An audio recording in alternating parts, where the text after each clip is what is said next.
I'm Paul Krinsky, and I was third officer on the United States during the maiden voyage. One of the junior deck officers. My first job was actually on the SS America, and I was very fortunate to join her at the proper time because it was great training ground.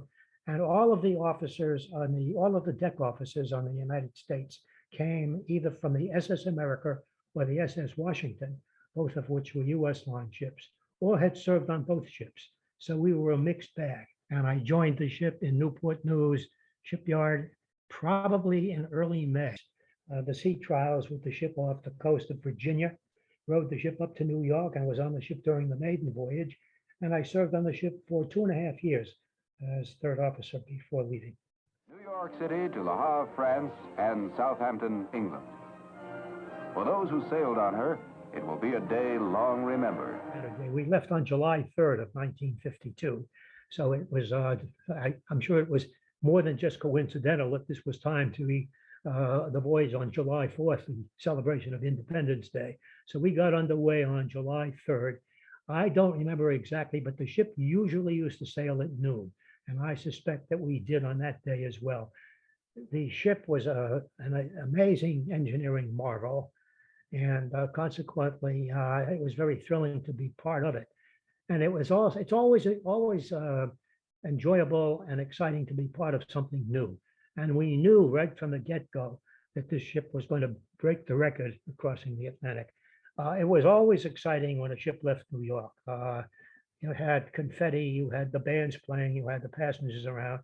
And in fact, Margaret Truman, President Truman's daughter, made a maiden trip. So the president and his wife were down to the ship to see her off.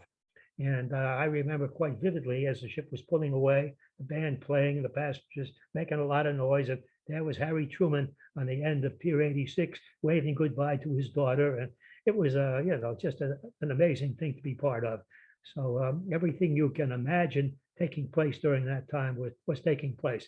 I guess we all knew, as I said, that we were going to break the record. U.S. Lines was very, very quiet about this. And there were no public statements made that we were going to go out to break the Queen Mary's record. But everybody knew this is what was in the offing. And every day at noon, the ship's position would be published. And every day at noon, we knew we were making very, very high average speed, and things would have gone very, very well.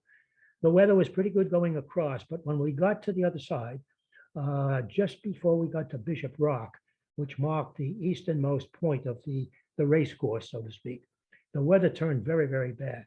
I happened to be on watch when we were approaching Bishop's Rock. I got on watch at 4 o'clock. We had about 2 hours to go to the end of the course. By that time, a full gale had been blowing. The weather was very, very bad. Visibility was practically nil. And Commodore Manning had a sense of the dramatic. He always did.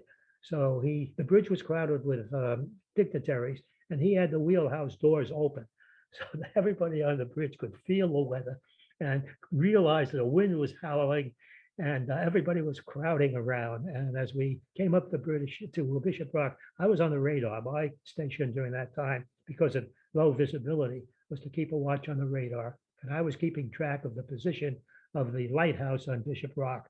And at about 6:16 in the morning, there came up a beam, and I called out to the Commodore, "Bishop Rock abeam, Commodore."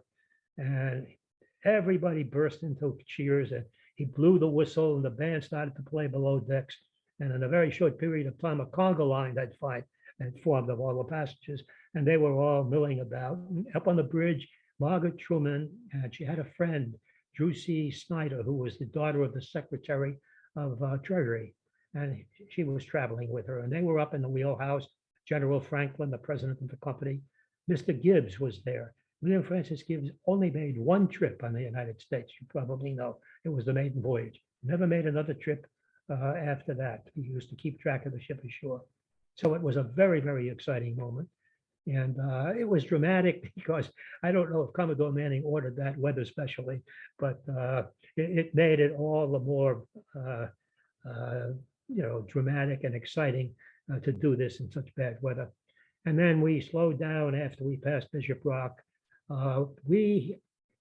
we made the trip in 3 days, 10 hours, and I think 40 minutes, which was 10 hours faster than the Queen Mary. We averaged over 35 and a half knots, which was quite remarkable. The ship was capable probably of going 40 knots or more. I've never been really well informed as to exactly what the top speed was, and it was never opened up full to go at that top speed, but it was an exceptionally fast ship.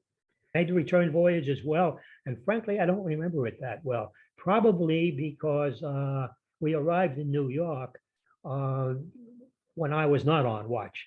I was not on the bridge at that particular time, but we arrived at Ambrose and we broke the westbound record. Westbound is always a little tougher because you're going against the weather. And usually once you left the English Channel and passed south and moved into that Western Ocean, the seas and the swells would build up. And so it was a tougher grind, but we made over 34 and a half knots, I believe. And when we got in, we were met by dignitaries at the New York end, and a broom was brought aboard, and they strapped the broom to the mast, indicating that we had swept all the competition. I guess that's an old nautical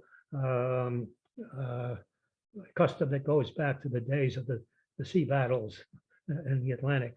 And but that too was kind of a nice touch as the ship went up Ambrose Channel back to Pier 86. And then during that period, there was a big parade in New York, which I did not participate in because somebody had to work aboard the ship. But the Commodore and all of a large number of the officers marched the parade down Broadway, a ticker-tape parade. And then later on, it must have been later in the year, there was another celebration aboard the ship where Mr. Gibbs had medals, commemorative medals struck, and it had a picture of the ship underway at sea, and it was very, very precise. All of the celestial bodies were in the exact position they were at the time of the maiden voyage, and I believe each crew member got one of these medals, which I still have. It's one of my cherished possessions. It was a great privilege to sail with some amazing seafarers at United States Lines. Commodore Harry Manning, John Anderson, who was a wonderful person. I sailed under his command on the America and in the United States. Captain Fred Fender, Richard Riddington, who was also the executive officer and relieving master of the ship. I was his assistant aboard the ship, and I learned a lot of navigation from Richard Riddington that stood me in very good stead in my later career. So there were a lot of people I owe a lot of thank you to that helped me while I was on the ship and served my needs very, very well during my career. So I'm very, very grateful for the opportunity I had.